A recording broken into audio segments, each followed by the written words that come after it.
What's up, guys? Welcome to the Mississippi Real Estate Podcast, hosted by Ryan Watson. And I'm Tripp Spruill, where it's all about real life, real talk, and real estate. Join us as we dive into the stories, trends, and insider tips shaping the world of Mississippi real estate. Whether you're buying, selling, investing, or you're just curious about the market, we've got all the insights you need to navigate with confidence. So if y'all are ready, let's get real. All right, let's see here. Now we're waiting on you. All right, waiting on Ryan. Always. He's like, yeah, I'm ready. Hang on a second. All right, guys. We've got a very special guest today on this episode. I'll let him introduce himself today, or in just a second. But he has celebrated 20 years of being in the mortgage industry, since October of 24. Top 5 producer for the past 10 years on a national level. This past year, he was in the top 1%. What's up, man? Let's see. He is the only designated divorce mortgage specialist in Mississippi. That's interesting. And he is at First Commercial Bank, and he's out of Ridgeland. I'll let him introduce himself. Adam Black. So this is over with, right? Yeah, that's right. That's everything. Yeah. We're super excited to have you with us, Adam. I know we're going to get a plethora of knowledge. I've been knowing you for a while. Yeah. When I first got in the real estate game, and man, you've always got a lot of good tidbits. So we're interested to see what you can give us today. But why don't you tell everybody who is Adam Black? You know, where you grew up, where you came from, and how you got led into the industry. Yeah, man, I'm a wild story. Like I said, 20 years in this industry. I grew up in Wayne County. Okay. Barely made it out of high school, if I'm honest. Didn't go to See college. your way out. Yeah, didn't go to college. Have just had a plethora of jobs. Found sales around the mid-90s and was like, okay, this is my thing. You know, I enjoy this. I got the gift for gab, or at least I think I do. Mm-hmm. Yeah. And I think you do. And you know, just grew that. Just continued to grow that, and got into the mortgage business on happenstance. Okay. 20 years ago, I had worked my way into automotive manufacturing, and had worked my way up. And we had moved down here to launch the plant that built the seats for Nissan. Young family, have a 2-year-old daughter, won't have another child, working night shift. Those things, they just don't jive. I've worked night shift before. That's tough. It's tough. It was hard, man. And had some buddies in the mortgage business, and they just kept saying, dude, you can talk to anybody. You know a lot of people. You can do this. I didn't know what an interest rate was. I look back now, and I'm amazed that the state would even give me a license. But I dove in with both feet, and went 7 months without a check. Yeah.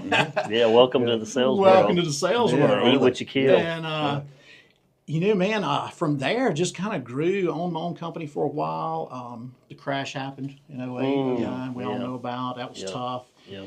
And went to work for the big corporate lender, Prime Lending, in 2012. And that's where my career changed. That's where it went from being a job to a career. That's where I was no longer looking for the next thing. And luckily, in late 2013, I hooked up with a group at Metropolitan Bank in Ridgeland. They were based out of Mississippi. And man, that's been my band. I just sit back and play the tambourine. We've been with that group through 3 iterations now. We were Metropolitan Bank, and we merged with Renaissance. And 5 years ago, we all lifted out and went to First Commercial Bank, which at the time was a 20-year-old bank. And it's been great. It's been awesome. Metropolitan Bank was the one, if I believe, when Highland Colony or Town Center over in Ridgeland. That was it was a swank. Cool First bank I was like, what is that? Yeah, everybody thought it was a museum. I thought it was. I didn't know it was a Jackson-based bank or Ridgeland-based bank. I thought that came from that had to come from out west or something somewhere. It's you know, such a cool vibe. So that bank has been merged. So you've been with them. Yeah, so we've been the same group.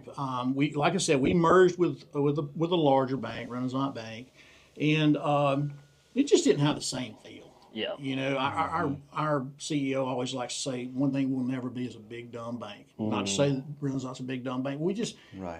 They took all the ink out of our pen. We couldn't do the things that we needed to do for our clients, the things that we were known for. First Commercial, not to mean to cut you off there, do y'all do a lot of your own underwriting then? When you say taking the ink out of the pen? We do a good bit of it. On the mortgage side, not as much. Okay. And that's kind of going away in our whole industry. It's called kind of the secondary market. We're set up with about 7 different investors. Okay. Some of them you'd recognize, big name banks. And We prepare the files, we send it into them, they underwrite it, give it the final approval. We fund it with our money, and then they've already bought it at the end. Okay. So, yeah. Okay. It's kind of become the industry standard, if you will. Yeah. Yeah. Well, you talked about, so interesting in the intro. So obviously you've had a really good career, right? Yeah. So we get into it by happenstance, which we kind of find that like a lot of people in real estate mortgage kind of fall into it. Yeah. We can get into that later. Oh, yeah. But so you know, for 10 years, top 5%. Yeah. That's amazing. Then you hit last year where people were kind of just like trying to figure it out and fill it out. You were top 1%. Yeah. And then what I think, we can talk about a little bit what maybe you saw or what maybe got you there. What we talked before the podcast, how, you know, you kind of changed your way your approach maybe business. But I want to know more about how you got to be this one and only in the state of the divorce representative or whatnot for mortgage specialist. Yeah, divorce mortgage specialist. You know, they say everything's born out of necessity. We pay a lot of attention. I'm a numbers nerd. Okay. Even though I hated math in school, the numbers tell you. They never lie. And so I learned that early on in this business, and I learned how to follow those numbers. And we were looking at, we would have somebody call us and say, hey, I was referred to you. I'm just coming out of a divorce, and I need to refinance the home, or I need to buy a new home. Okay, well, the first thing I need to do is see your divorce decree. We'll see how everything's written out. That's and right. we'd have to go, hey, man, this wasn't written correctly. You know, you're going to have to receive this alimony for 6 months, or, you know, you've never worked outside the home, you know, and you're going to have to, you know, do this and that. And we just kept seeing that being a theme, resounding theme.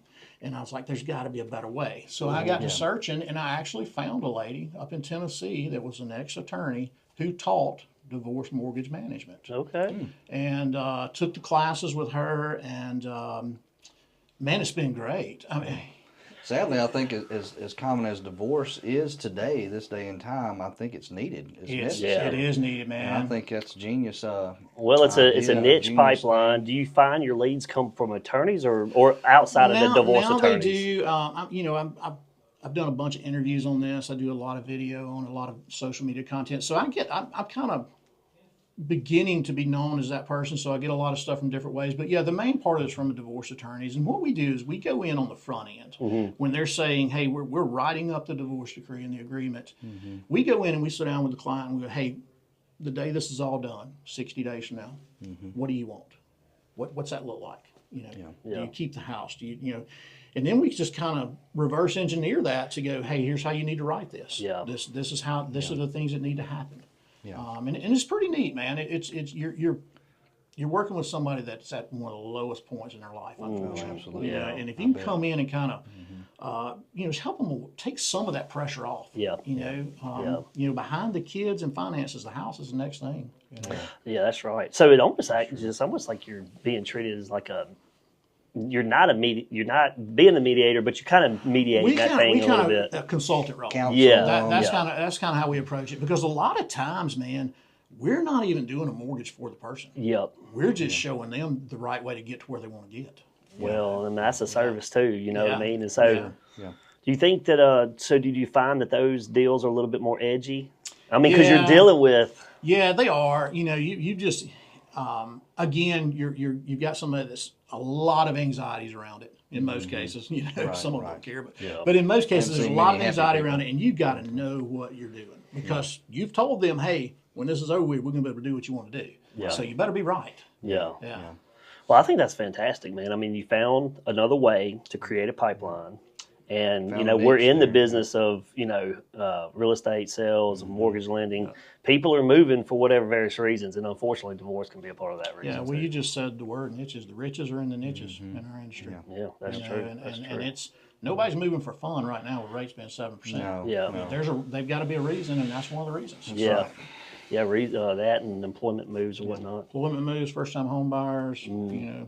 Which is What did it say? Diapers, diamonds, divorces, new kid, new kid, new marriage. You know, yeah. So well, you kind of segue already into kind of you know, with real estate and lending. What's the biggest question we got? What's the rate? What's the rate? So we're gonna put you on the spot.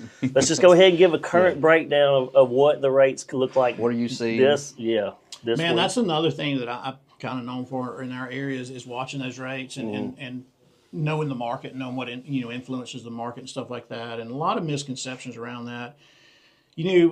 We're back up there right now. Currently, when we're recording this, we're back up there in the high 6s, low 7s on just about everything: government rates, conventional rates. Where that's going to go, man, I wish I had a crystal ball, because this is a crazy time right now. It really is. We've got a new president coming in, and changing his cabinet and imposing a lot of different things, the tariffs and things like that. I've heard he And they're all might get rid of income tax.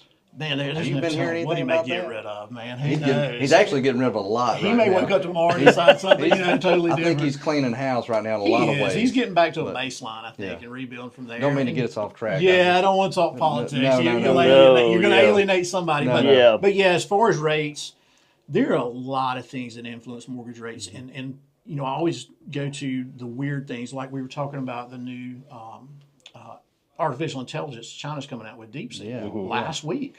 Yeah. There, when it was announced, the stock market ran from it. And they Yeah. put that money into the safe thing, which is mortgage bonds. That's right. And rates went down a little bit. So, people don't understand that, man, my rates can change on a tweet. Yeah. They can. Well, so that's another thing I wanted to ask, like how a lot of people, I think there's a lot of confusion on how rates are derived, how we get to them, right? A lot of people say, oh, well, the Fed's going to drop rates, and they're like, well, they didn't see a move. But talk about the difference between that actual Fed and the 10-year Treasury. Sometimes we typically in real estate maybe follow more, and there are obviously economic impacts. So get a little bit deeper into the rates and what granular, impacts. So the Fed rate is the short-term lending rate. That's the rate that banks pay to borrow money from each other on an overnight basis. That's going to impact your short-term stuff, credit cards, car notes, things like that. It does not directly correlate to mortgage rates.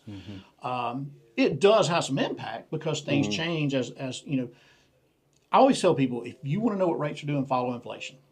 If inflation is going down, rates are going down. Yeah. Inflation is going up, rates are going up. That's the thing you have to look at. So right now we're in a position where the Fed is lowering their rate to try to control inflation and jobs. Yeah. And in doing so, that is going to impact rates somewhat. But what a lot of people don't understand is usually, in years past, it's getting where it's not as much, but normally if Fed lowers their rates, my mortgage rates go up. So temporarily, And it's not a lot, too. When we say rates are going up, we're not talking about on Monday they're 6 and on Thursday they're 7. That doesn't happen in my industry. At the most, a half a point, maybe. Well, maybe even a quarter. Okay. I've probably seen rates change half a point in a 10-day period twice in my career. It just doesn't happen much. So that's another thing that a lot of people get caught up in the minutia of just rates are changing. Right. Well, what are they changing? Sometimes that's just that rate's costing me a little bit less or a little bit more. Right. So here it's been so volatile. It's almost like people are day trading with them, or they were. You know what I mean? They're like they're waiting. They think there's a move. They try to jump in there, then they don't lock it down. You can't. It's almost like stock market. You cannot time it. It's got to be. Wouldn't you agree? Like the long term. You got to think about the long term. We've been saying now. Date the rate, marry the house. That's a. It's you can't outguess the market. I mean, I tell people that all the time. Is hey, let's run numbers on the worst case and let you get comfortable with that. And if it's better, it's better. If it's not, you're okay. We still have a lot of people sitting under sub 3s from when it got COVID crazy. And so in your opinion, refinance too. So you got a lot of people like you probably hear it too. So can't let go of it. What is your kind of advice to people that are wanting to make the move? It's not smart to, but they're sitting on a 2.5 to a 3.1, 2, whatever it may be, under 3, and now we're at where we're at. And 7. How do you help people kind of get comfortable with the fact, like, I believe, in my opinion, that this is really going to be, I don't want to say new normal, but this is going to be back to like a steadier market, right? Like 6 to 6.5 is really like everybody's kind of.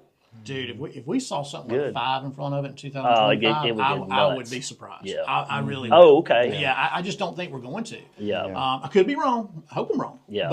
But also, what I tell people when they're talking about that is that I get it. Rates have gone up, and I get you're sitting at a really low rate, and you're paying that principal down every month at an accelerated pace.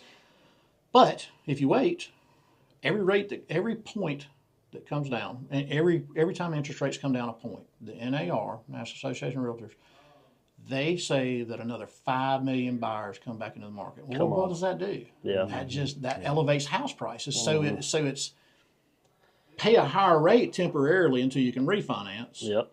Or pay more for your house. I know, yeah. You know, and it's there's and the look, trick, folks. That's true. Well, and everybody is unique, and it's important that you sit down with them, and that's something that I think we do a great job of, and I'm proud of. Is we ask people a lot of questions. It's not just how much do you need to be approved for, Tripp. It's hey, what does 5 years look like? What does 10 years look like? You know, do you have kids going to college? You know, we want to holistically approach it. Because that house is a huge wealth builder. Absolutely. But we need to use it effectively. Yeah. In the same way with a financial planner sitting down with you and going through your stocks and stuff. I mean, he's going to get really granular with it, and we want to do the same thing. Yeah. Yeah, because it changed. If this is if they're only planning on being there for 5 years, I mean that really changes things. You know, compared to them going, man, I want a piece of land in my forever home. Exactly. Things change a lot with that. So. Yeah. Yeah. And we've talked about this before in past podcasts about the forced savings account that a house is with your equity and whatnot. I love that phrase, by the way. Equity. No, the forced. The forced. That's what it is, man. Yeah, That's what it is. Well, we kind of even said, you know, Uncle Dave Ramsey says that, you know, a house is a forced savings account, and I think that's the beautiful part of it. But you got people out there that say buying a house is dumb. That it's a liability and not an asset. What do you say to those people? Now I'm getting more kind of in the investing part, I guess. Yeah. But I mean, have you had people like, don't buy a house, just and you know, rent and put your money somewhere else or whatever. Yeah, but I mean, here's the thing. You're spending $1,500 a month in rent. And that's cheap. Yeah. That's cheap. We all know that's cheap. That is cheap. Yeah. You're giving somebody $18,000 a year that you're getting zero benefit from. That's right. You know, I get it. Housing is expensive. There's no doubt. I got 2 kids, 23 and 19, that are going to be buying one soon. And man, I hate to think about what they're going to pay for their first house. Right. But that house is going to appreciate. On average, 4%, and I think that's about right over the past 30 years. Yeah, And we've had some years where it's double digit. Yeah. You know, and in our area, fortunately, we're fortunate. It's probably 6 or 8% most of the time. Yeah. And location probably plays a little bit. Location plays a lot of that. So I mean, it's different here in Rankin County versus Hinds County. Sure. You know, I run into, not to get off subject here, but I run into clients who go, man, they own property in Hinds County and they live in Rankin County, and they're like, man, I wish my land was in Rankin County. Yeah. And I'm not to just use comparison with just Hinds and Rankin Yeah. County, but that's typically what I hear. Yeah. You know, Absolutely. Man, if it was over here, it'd be worth $1 million. It's worth 200 over here. Yeah, the local. Well, you like we say in real estate, location. I mean, You know, I can say this. That affects it too. So. I'm getting close to 3,000 mortgages I've done now. I've done a lot of second, third, and fourth mortgages for people buying houses. I've never had a customer lose money on a house. Had a lot of people lose money in the stock market and on Bitcoin. Yeah, man. You know, I mean, that's just the way I look at that. I've heard mixed things, but the majority I've heard the same thing. People are like, "Man, I've lost so much money." Well, This is there's the dumbest thing I ever something. did. There's something too about trying to gain wealth hastily versus Right. you know. And to me, when I see Bitcoin versus somebody want to buy a property, I can go touch that house. Yeah. I can go renovate that property if it's below market and then force appreciate it back up, right? Absolutely. Whether you want to rent it or just live in it, right? And then again, you're paying your principal into that, which is helping build wealth. And I get it. Like you hit a crypto, but I don't know what that. You better understand. I understand what a real estate property can do. I don't understand blockchain and what's behind crypto. And I'm not saying people I'm don't. with you. But I'm with you on the. That's a roll of the dice. It is. When it's so much different. I agree with you 100%. When you have a house, that's something tangible. Yeah. Or gold or something like that. I mean, I would invest in gold before you did invest in crypto. Bitcoin. Yeah. You know, but but Sound just like a time selling commercial hey. now, or whoever does Yeah, it. man. We have this conversation all the time with people that are at a 3% interest rate and they're wanting to buy another house, and we have the conversation. Hey, how do you feel about being a landlord? What do you say we go in and grab some of that equity that you've had a huge appreciation on the last 2 or 3 years. Let's put that down on the next house. Yeah. Use this one as an investment property and start building wealth. You know, Start that's a layering that wealth. Use a home fantastic. equity line of credit or something. Yeah. Yeah. Well, you can use A lot of people think they got to sell that house to get that equity. No, You don't. no. There are Yep. ways to get it. Yeah, well, you can take that equity outright, and then you can. You're obviously credit card you're paying for your next home. Yep. And all you're doing is resetting that limit for the other one, but that tenant's going to be paying it back down. That's right. It is a great way to build wealth if you can do it. I don't know if that's necessarily the house hack calls. I mean, I know people live Yeah. in a house in a multiple, but Yeah. but owning especially if you own your first one, Yeah. and you're making a step, you could do that because it's hard. You know, a lot of people get into those homes for 180. Now that house is there's a ton of equity to be in there. I'm 53. I'm older than you boys, but you know, I look back. I'm in my 7th house. I wish I still owned the other 6. I know. I'm not gonna lie. I mean, You talk about that crystal ball. Yeah. Well, let's talk about that a little bit with the equity that can be in a house. But when we saw COVID, nobody was moving, but everybody started using equity to renovate. So now there's kind of a double dip in interest rates are high, but there's second mortgages out there. Yeah. So we talked about on one of our podcasts recently debt and how that can hamper people.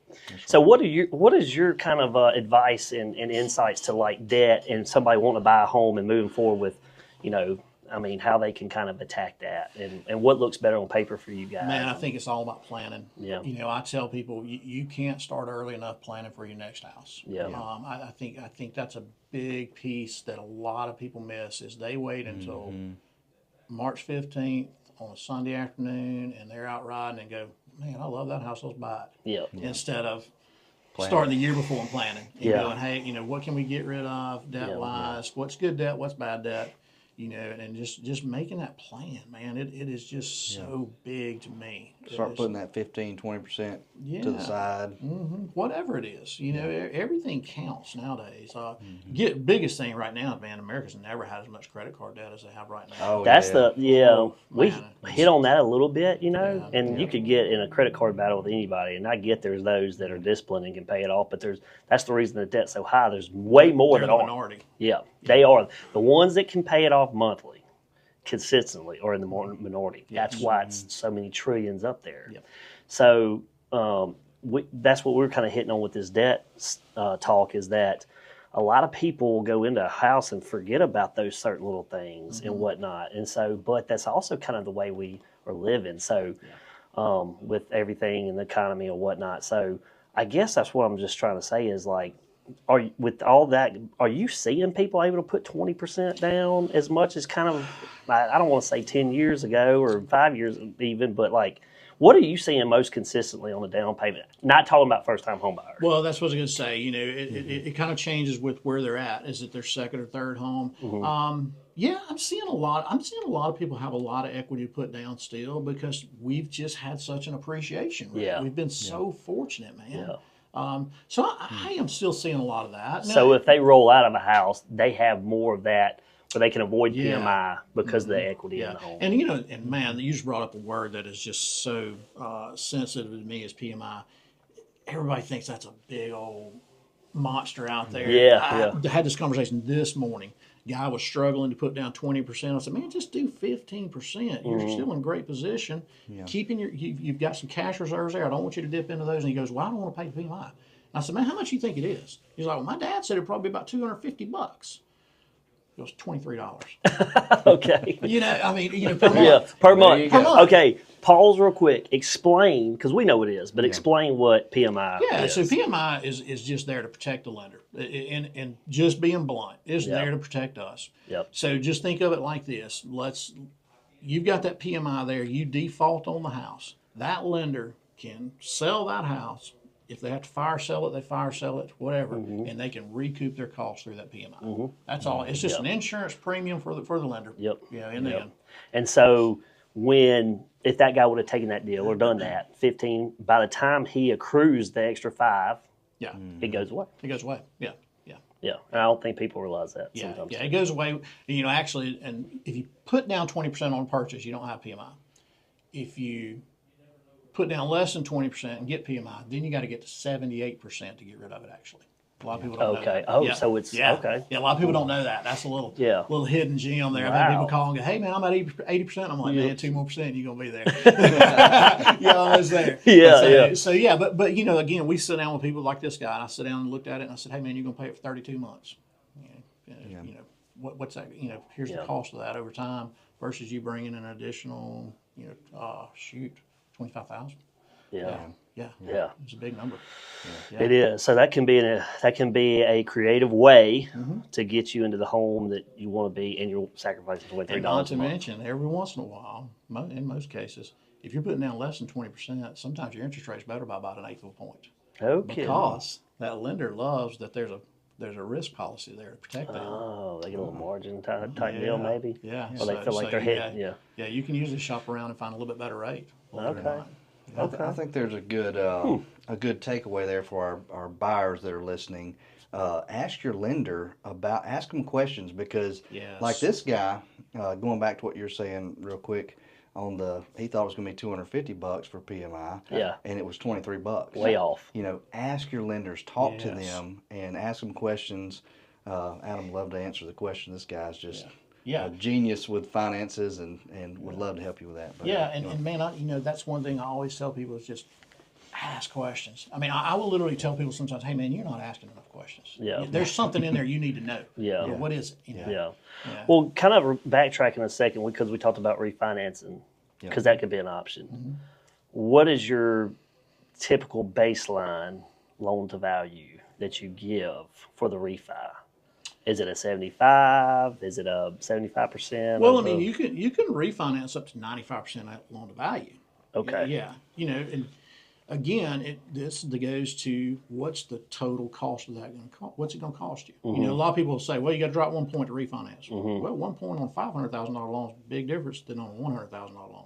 Yes. Yes. Yeah, it's a big savings up here. It ain't that much savings here. Yeah. Probably ain't worth it. Yeah. So it's sitting down and understanding.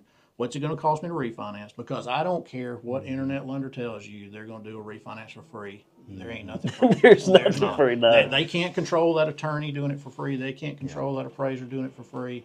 They may can give you a credit for their fees, and that's their free. Yep. But everybody else is going to charge you. Yeah. So you want to sit down, when you're ready to refinance, and you want them to give you what's called a total cost analysis. That's right. Here's where you're at. Here's where you would be. And here's that savings over 5 years. Here's that savings over 15. So that you can kind of look at it and determine that, okay, where am I recouping my money? And then when am I in the good? Yeah. So, a lot of times, man, it ain't worth it. I'll be honest. Yeah. That's amazing. I mean, that's like I said, and the knowledge is power, right? And a lot of people, go in. It's like you said, they'll go drive around after church on Sunday, and they're like, "Man, that's a great house. We've been in this one forever. Let's go get that house." And there's a lot more moving parts behind it. Yeah. All right. So you said before the podcast, we were talking about how crazy 24 was, and you had a really good year. Yeah. Top 1%. Yeah. And now you're still rocking and rolling. Yeah. So we're going to keep the headway going. So without Chris Ball, just Adam Black's opinion and theory about how 25, because what a lot of people are talking about, a lot of people feel like 25 is going to be a stronger year. Trump's in office, whatever they may think, new president, but with rates, it's not going to happen overnight. Mm-hmm. So all that aside, just opinion about the buying and selling market from a lender's perspective, I'd be interested to see, because you had a fantastic year last year and you're starting out really good this year. I think we probably, I think we could see the same transactions last year or a little bit less. I don't think we'll see more. Yeah. I really don't. Yeah. One thing is people don't understand is all this stuff Trump's doing, it's going to take months for any of it to take control and trickle down to the consumer. Yep. So you're not going to, I hate to tell you, but you're not going to go to the grocery store and bread go down. No. Once it gets up there, it's staying. Not just because he's a president now. Yeah, exactly. So I think this is going to be a year of finding the baseline. That's okay. Just kind of figuring out where we're at as a nation, where the economy's at, and then going from there. I'm just not looking for a big boom year. Now, it's like any other year. For those of us in the industry, the business is there if you want it. Mm-hmm. Proved that last year. Yep. Can't tell you how many guys in our industry went out of business. You had one of your best years last year. I did. Yeah. Yeah. You talked to a lot of people that have their hands in this industry, and it was just like hit or miss. You know, you had some people, and it could have been circumstance too. You know, something could have been going on where they couldn't, you know, get out there and build the FaceTime, whatever. But I was fortunate too, and I had my best year in real estate. Awesome. And I want to keep that bowl rolling too. But I'm more on the side of you. I feel like it's going to be, I don't want to say plateau, but like maybe neutral. I think what you said is perfect. Trying to find the baseline. Yeah, I think it's going to be neutral. You're right. Yeah. The business is out there if you want it. You got to go find it. Yeah. If you're sitting on your hands, it's not going to come to you anymore. The 20 and 21, man. We've talked the about order that taking, before. those days are over.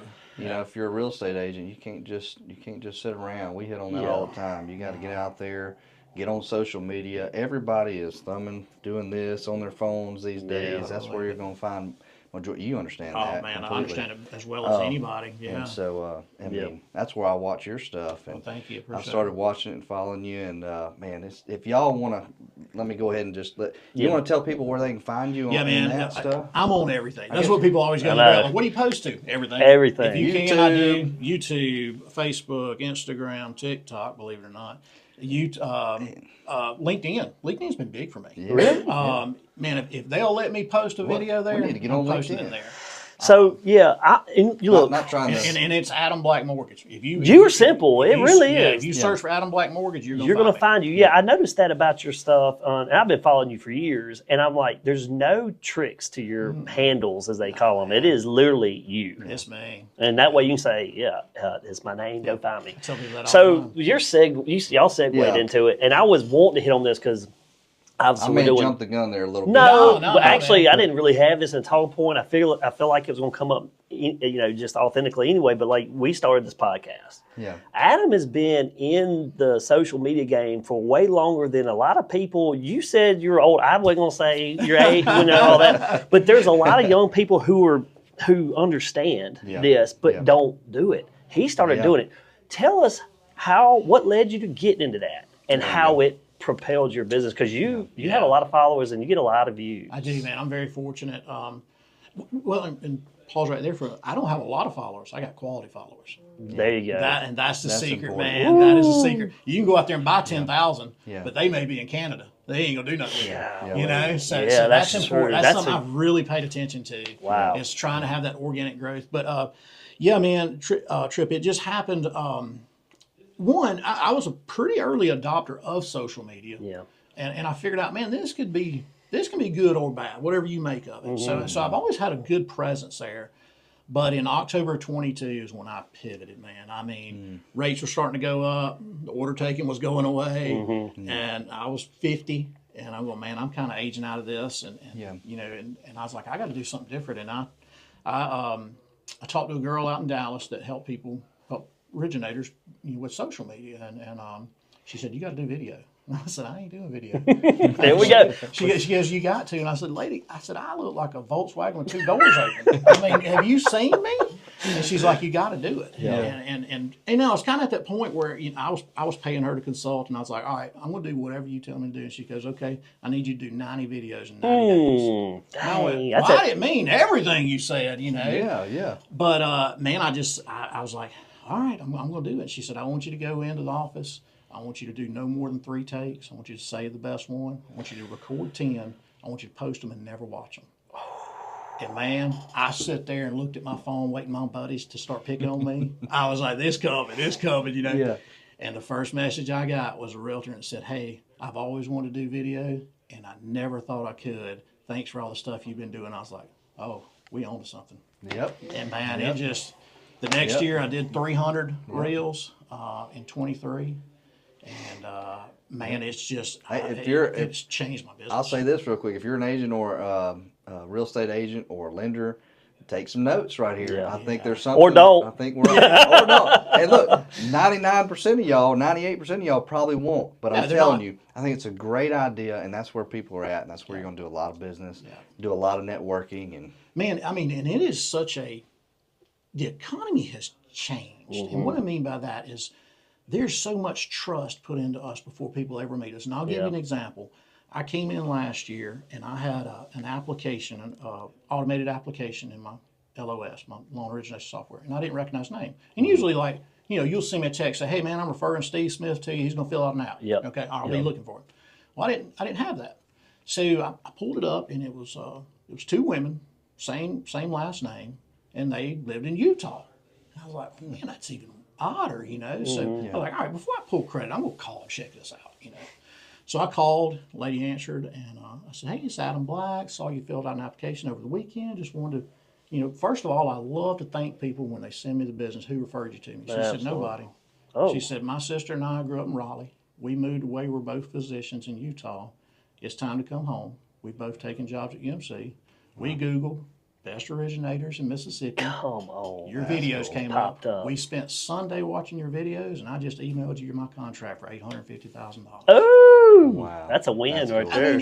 And I was just sitting there going, come awesome. on, man. Yeah. 2 days later, same thing. And I was like, man, if you don't believe in this stuff. And they're just going there, and they're know you like you, trust you. Yeah. And they're figuring that all out right there. And I think a second thing, I want to back up and say this. I think I said if you're a real estate agent or a lender, doing videos is important. But if you're anybody in any kind of sales position, I think it's genius to be on social media and get out there. I always tell people, put your you face ain't out. got to do it. Don't be scared. If you don't like your own face, what was the... Hey, Well, y'all said it last week. Do you have any friends? Yeah, Let me tell you something. he watched it. Yeah. You look like you look. Look, and and you you sound like you sound. I know. So we Dude, went. I have fought that for so long. Man, we had David Ostrander in here, and he said the same thing. What's funny is we putting these podcasts together, and that is one thing that is a trend. That is a common denominator. And I know when I got back in the sales game, people were like, "Hey, I wasn't even on social media anymore. I was off the grid, and I was happy." But again, it's what you treated. I was at that time. It was like, people you didn't know, and I felt like it got kind of weird, and then it was all negative. Yeah. And then I got back in the sales world, and everybody's like, "You got to get back on," and I fought it. I didn't want to do it, but about 6 months in, I did. And you start doing the pictures and the long text.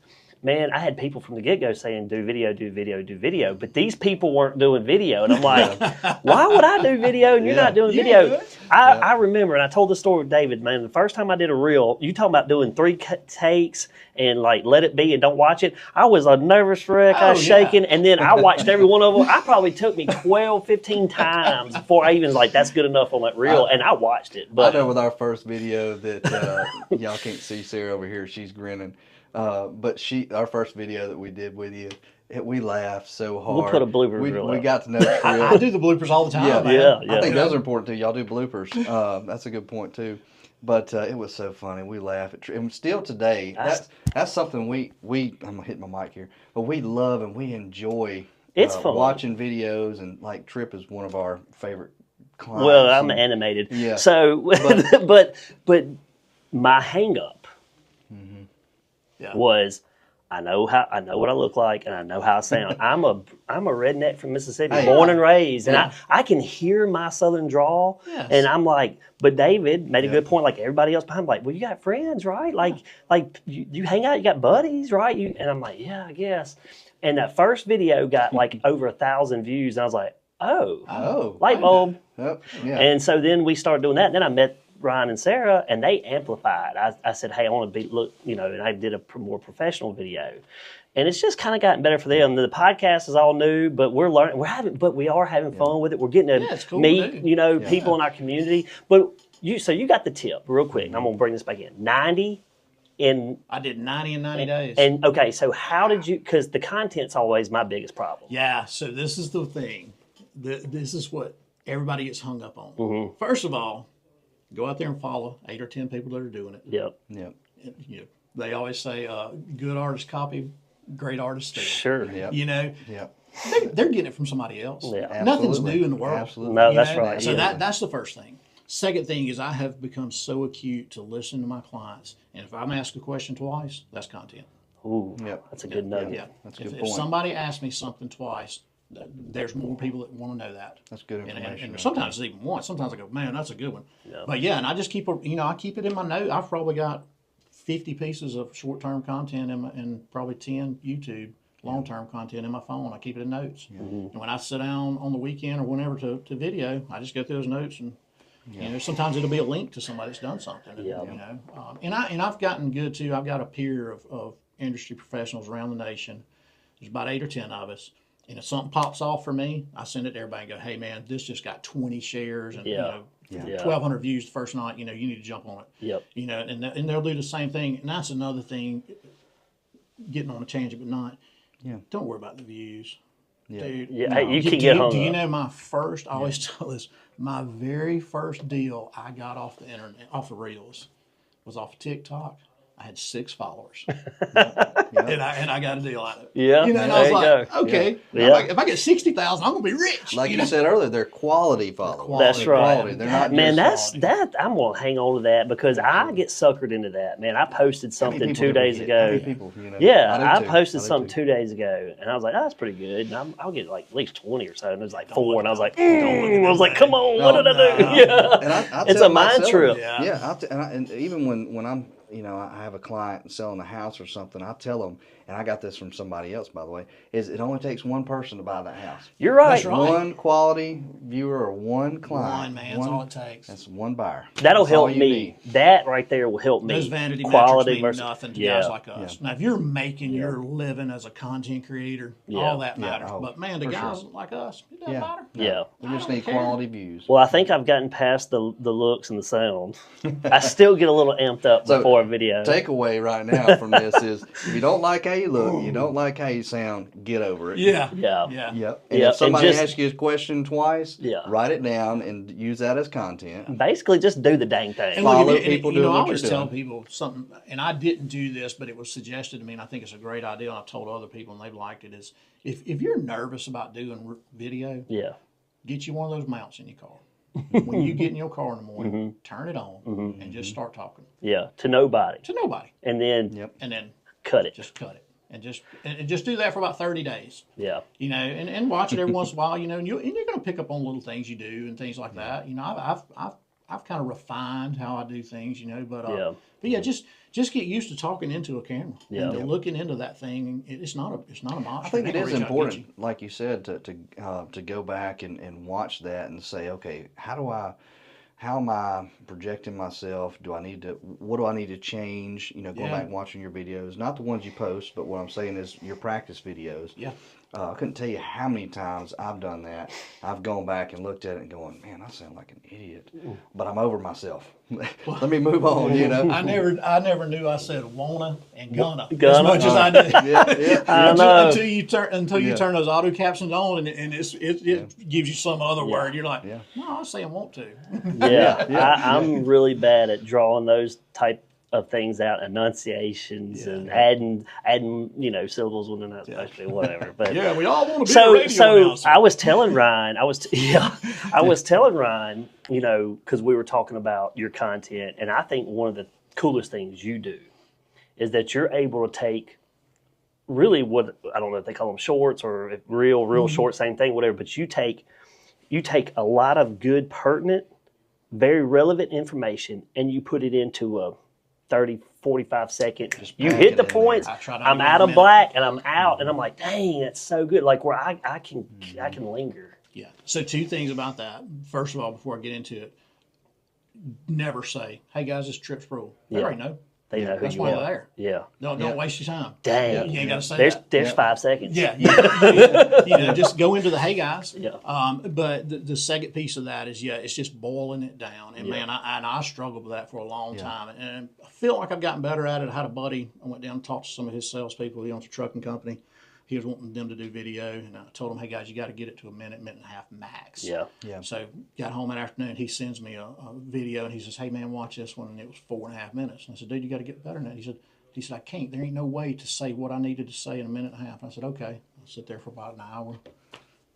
Picked it up, recorded it back to him, did it in like 47 seconds. And he's like, how'd you do that? And I said, man, it's just repetition. It's just repetition. It's just hitting the high points. It's just doing it again and again and just condensing it down. Because, man, if you get somebody to watch to the end of one of the videos, you've done something. Oh, absolutely. Man, our mind, man, this old thumb, that's on a roll. Because everything is just so 30 seconds long. You know, You People's got to a- get them with that hook. That's the Yep. first thing. You Yep. got to get them in 5 seconds. You Yep. got to make that thumb stop. It's crazy the attention span of how quick it goes. We're all like that, man. I know. it's just technology. Well, we're sitting here social supposed to be talking about interest rates and how we're getting social media gold right now. Yeah, I yeah. love it. I think this is great information for our listeners. Well, 100% it is. No I mean, matter I what you do or think where. Ryan and I's outlook for this whole podcast is we want to give information. We're firm believers that whether you're a lender, real estate agent, or whatever you may be, Yeah. there's plenty of business for Sales, everybody to whatever. succeed. And if we're doing something that works, we want other people. I mean, I don't think it's going to take away from my business or your business or whatever else. No, But I'm they're all also enough. Yeah, there's enough for everybody. yeah, and sitting down and talking with other people, specifically you that do this type of stuff. I mean, I'm learning.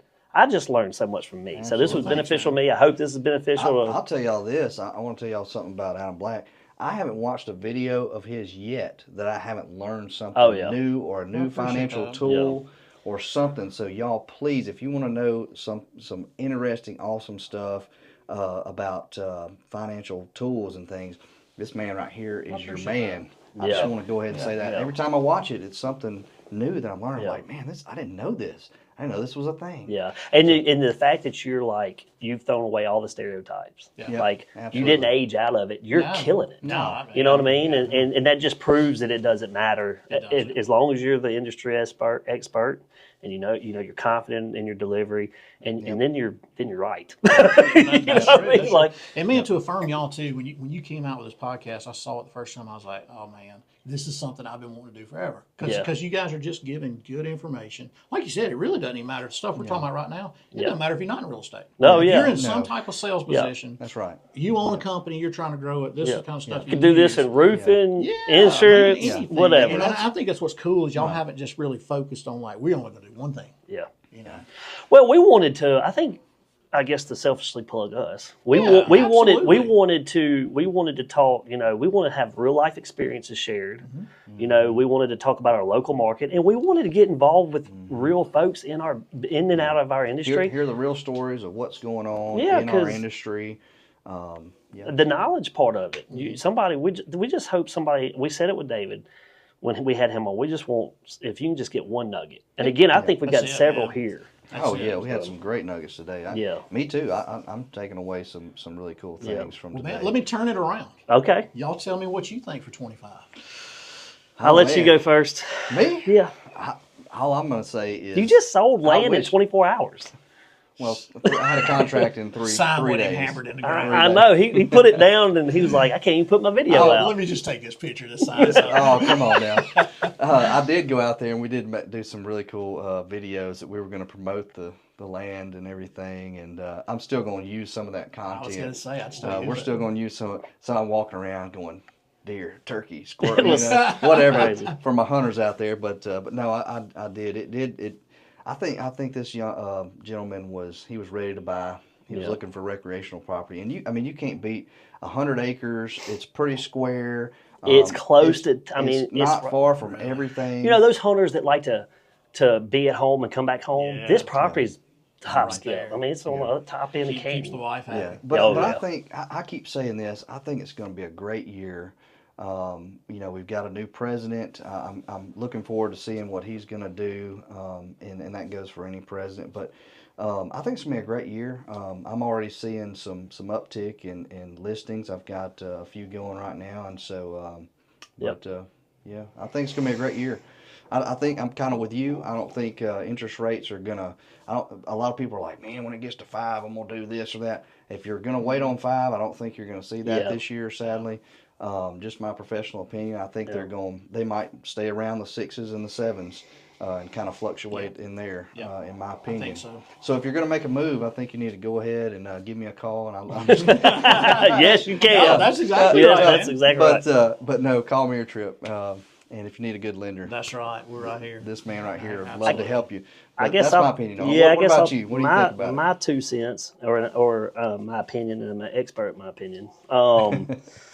I kind of You're not the best. I'm not the best. Not the best, But I will. That's your tagline. I'll piggyback off of both of what y'all said. I do agree a lot with Adam, and I feel like I love what he said about the baseline. 2025 may be finding the baseline, right? Yeah. Because like you said, there's buyers that are sitting there just saying, and they're trying to play it like the stock market, and they're saying, well, when I'm waiting on rates to get to X. I mean, it's kind of like when we say to, I remember somebody told me this when they're like, when, people start asking, when you going to have a kid? We're like, well, we're going to get financially here. And they're like, if you're waiting financially to have a kid, you ain't never going to have a kid. You're never going to have them. Well, that's the same way I feel with rates. If you're waiting for rates to get to a certain spot, because it's like Adams, if they do go down, then you're going to be buying it because you got more people flooding in. Inventory's still low. Yeah. So you got all these things to consider. So I agree with baseline. 2025 is finding baseline. Yeah. But I do think there's going to be pockets. There's going to be 2 or 3 months that it just gets boom. I can see that. Typically, like you do going in spring, summer stuff. Yep. And when you have those months it's rolling, grab it. Grab it. Yep. And then make hay. That's right. Yep. So that's I don't think it's going to be a doom and gloom. I don't think there's a recession coming. Adam mentioned 2006 to 2008. I don't think we're set up for that. You got so many people that still talk about bust and really we're not set up for that. We're not. So don't even get it. That's a whole new that's podcast. A whole other podcast. We got another hour with you. Yeah. Oh, people that tell me that, I'm like, what are you basing that on? Tell me. Yeah. If you look at the inventory levels back then compared to now, man, we were giving money away. I was even going, that person don't deserve this money. They're not going to be able to make this payment, or they're not going to be able to pay this back, and they didn't. Well, I have those conversations. I do have those conversations regularly, and I tell people that's not going to happen. Mm-hmm. So I love that. I may try to figure out a way and steal it from Adam. Tagline 2025 baseline or something. Baseline 2025. I don't know. That's right. But I don't think it's going to be bad. Yeah. I just think ride the highs when you get them because we will have them this year. Yep. But I think it's still going to be kind of neutral-ish. Like you said, it's going to take a while for any. Regardless of your political affiliation, whatever moves are made, and we do have a new administration, and it's exciting to see. And I think it does have people's confidence up. Yeah. It's going to be It does. Yeah. It's going to take time for you to see those moves trickle down to the consumer. So, especially if you're a Republican. Yeah. We don't want to get into any political things. So no. I don't know. We may hit what I wanted to ask him next. I mean, outside of social media trends, what have you seen kind of market trend post-COVID? As far as what? I don't know. I guess is there any like market trends or like this is hitting, first time home buyers well, that's what I was going to say. Or established. We pivoted maybe. When we made that pivot in October 22. We sat down and looked at it, and I said, "Hey man, I've been doing this almost 20 years now." At that point, and a lot of my people are on their second or third house, and they're at 3% interest rate, and they don't need me right now. Yeah. So what do? Yeah. We looked at our first-time home buyers. We were under 20% of our closings were first-time home buyers. I was like, man, we got to reach back out because we got the knowledge. Mm-hmm. We know how to do this. We just got to show them that we know how to do it.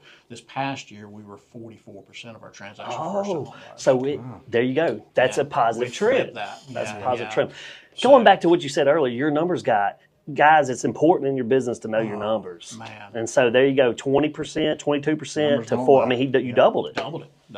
And man, and we doubled it in a year where we grew. So it really was, that number was compounded.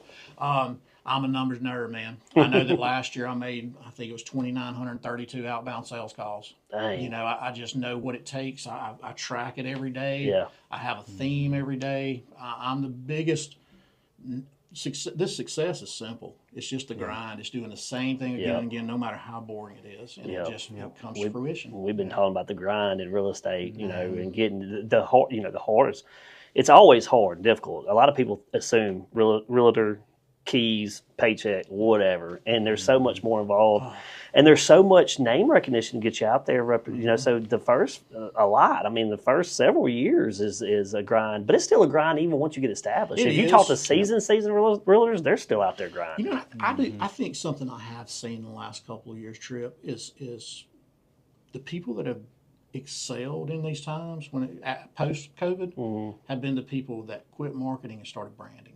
And what I mean by that is we're a brand. You're a biker. Yep. You can leave here tomorrow and go somewhere else. Yeah. That's right. And the people that do business with Tripp Spruill, they're going to follow go you. there. Yeah. They're not going to call up here and say, "Hey man, I want to buy a house and I want to do it through Weichert." Yeah. You know, great company. Yeah. But they work with Tripp Spruill. Yep. That's right. People work with me. Yep. That's my tagline is your lender for your life. And man, if that's they great. need That's something, I want them to call me. Yeah. You know, and that is the thing I think that has set me apart from others, and the thing that I've seen other people set themselves apart is it ain't just about marketing. You know, it's about branding. Yep. You got to have that brand. Yeah. Yep. And that brand's got to be ironclad. Yeah. And we cram that down the throats of all of our clients, you know, with businesses. Hey, brand yourself. Let us, Yes. and we also say, let us help you, you know, figure that out if you don't know how to do that too.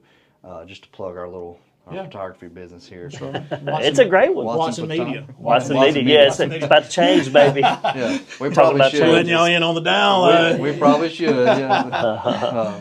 But yeah, that's I think that's a big change I've seen with the people who've been successful. Is people that finally just quit barking their wares and started showing their value. Yeah.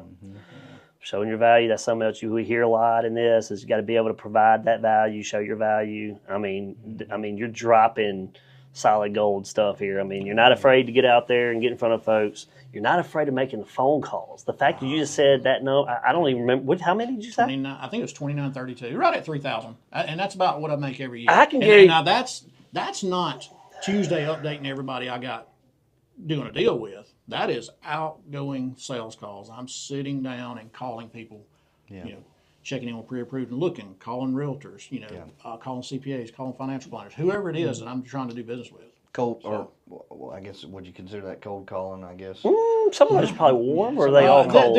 I do very little cold calling where they don't know me. Yeah. Mine's relationships. Yeah. You know, now it may be, you know, I've got realtors I call every week. I got realtors I call every month. I got realtors I call every quarter. Yeah. You know. Yeah. Okay. And, Gotcha. and you know, so it just Kind depends of on the relationship. piggybacks off of what Dave was talking about with Keller Williams and what they were doing about the the two alphabet thing or whatever. I do the same thing. So that's my Thursday. Actually. What's it? The D2. So it's 2 letters of the alphabet every week. Yeah. You'll cycle through them twice, right? Yeah. Okay, so if you're putting these things together and you're watching this, you've got 2 very well-known people in the industry, whether they're in real estate or the lending side, and they're doing the same prospecting and branding things, and you don't become 1% without the phone call. Hey, I'm just saying. I mean, it just works. saying, I mean, it just works. Yeah, it does. It took me a long time to realize that, and I've had some great coaches through my career, man. I mean, some great ones, and I picked up a little nugget from each one of them. Yep. And you know, those are some of the those are the things they all drill down. It's all about the numbers. They're going to lead you to success. So I was telling Tripp the other day, just about everybody that I've messaged using that technique, the 2-letter technique, is every one of them have messaged me back and said, "Hey man, if I sell my house, you're my guy." Yeah. You know, That's it's those fantastic. direct touches. Those, you know. Well, we all think in sales that nobody wants to talk to us. Yeah. And I can remember when I started doing my Thursday calls, 3 or 4 years ago, I guess I got real serious about. I would drift. Thursday would be the day, and that's the day I call clients I've closed already. And I'd kind of drift on that. It wouldn't be my big call day. And I was finally like, man, I got to do this. And there were some people, I was embarrassed. I hadn't talked to them in 3 or 4 years. And man, a guy that's real good with calls, he told me what to do. And I just called him and said, "Hey, John, Adam Black, man, you remember me?" "Yeah, man, I remember you." "Hey, dude, I need to apologize to you. Yeah. I helped you with your house. I made a check off of it, and I have not been good about checking in. And I hope you can forgive me." And dude, I didn't hear nobody was negative about it. Yeah. Nobody's like, "Hey, man, don't call me ever again." Dude, I don't care about that, man. How you doing? How your turkey season coming up? You still turkey? There you sure go. do. Yep. By the way, we don't need to get into that. I love turkey hunting. I'm trying to get this one here to go turkey hunting. My turkey. We don't need any new ones. No, That's true. That's true. what I will say this. This is rabbit hole now. You've opened the door. You turkey hunters, y'all get stingy about y'all's land, and I want you to get into. Fun. You don't need to do it. My But version. if you got some land where there are, I'll come over and kill them. Yeah, I've heard that a lot too. And My your neighbor's version. land too. I heard y'all crossing fence lines. My version of turkey hunting is going down the Kroger aisle and snatching that butterball up, and I'm out the door. So I always tell people, when you get a new pastor at your church, if he hunts, you take him turkey hunting, and you tell him, "Here's the line. And you'll find out real quick Oh, how good a pastor he is. Oh, ain't no doubt. Ain't no doubt. Look, this is so funny. I'm glad you brought that up. One of the hilarious. biggest arguments. Don't be she's shaking her head calling over out here, any pastors that in here. me and now. Sarah got into when we first got married was in a turkey hunt in the woods. And y'all, I want to talk about this story real quick. I'm not going to put too much out there, just so you know. But we got into it. There was a turkey that I'd seen. I wanted so badly. My heart was in it for Sarah to shoot this turkey. Big old double-beard turkey and everything. Apparently a trophy turkey for you. I mean, it's turkey. If you're not a turkey hunter, Tripp doesn't know anything about this. Double beard and spurs, apparently. I mean, you could see the spurs shining in the sun. But long story short, this turkey ended up going over, and some hens came and took him across down this Basically where you road. could and shouldn't go. Went on the other property, and so me and Sarah are standing there at the fence. I said, Sarah, that turkey's on the other side of that ridge. We can kill that turkey. We just got to hop this fence right here and get over there and go kill this turkey. She said, I'm not doing that. This, by the way, this was 12 years ago. 13. You're a little bit more road. Yeah, I'm a little- Weren't you in law enforcement then? I may have been. But when you're a turkey hunter, It's always a law enforcement. Yeah, turkey hunter. I'm kidding. We love the blue. Sarah saved our life, though, by the way.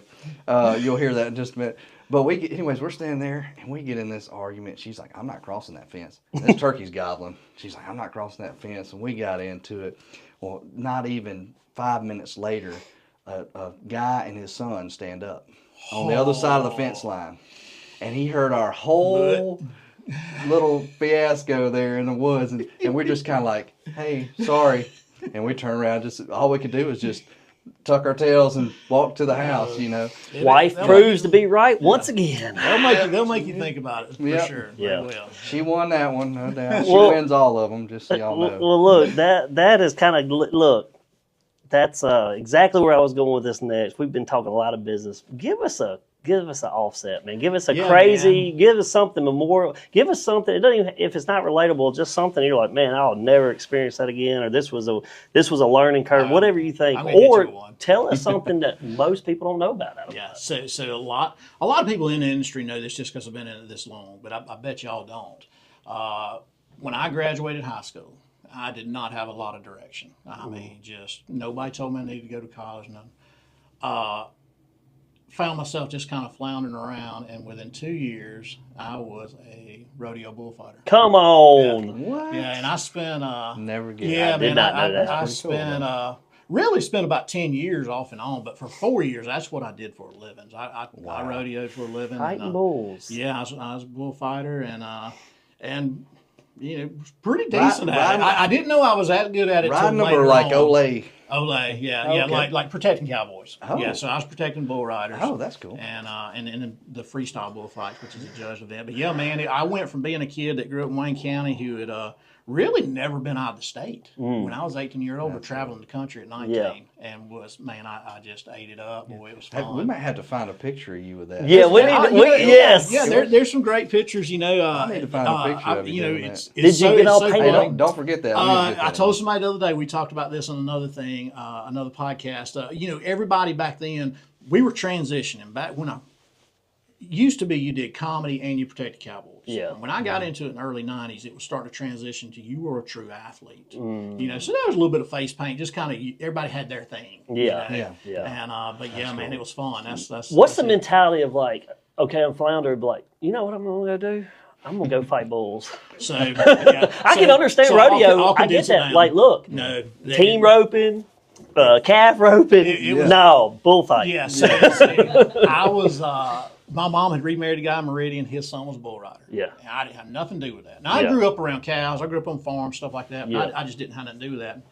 And I had moved home, had been working in the oil field for a few months, and he said, "Man, we going to ride some bulls tomorrow. You want to go with us?" I was like, "Well, heck yeah, I do." You know, so Yeah. we went, and they were trying to get a bull into the bucking chutes and couldn't. And like I said, I've been around livestock my whole life, so I walked back there and was helping him, and the bull turned around and come at me, and I just kind of sidestepped him. And I grew up playing sports, and I was fairly athletic, you know. And I kind of sidestepped him, and he blew by me, and he said, "Dang, man, that's pretty cool." He said, "You make a good bullfighter." I said, "What's that?" And he said, "That's the guy that gets out here and protects us. You know, if we fall off his bull, you got to get in between us, you know." And I was like, "Oh, okay, yeah, I ain't doing that."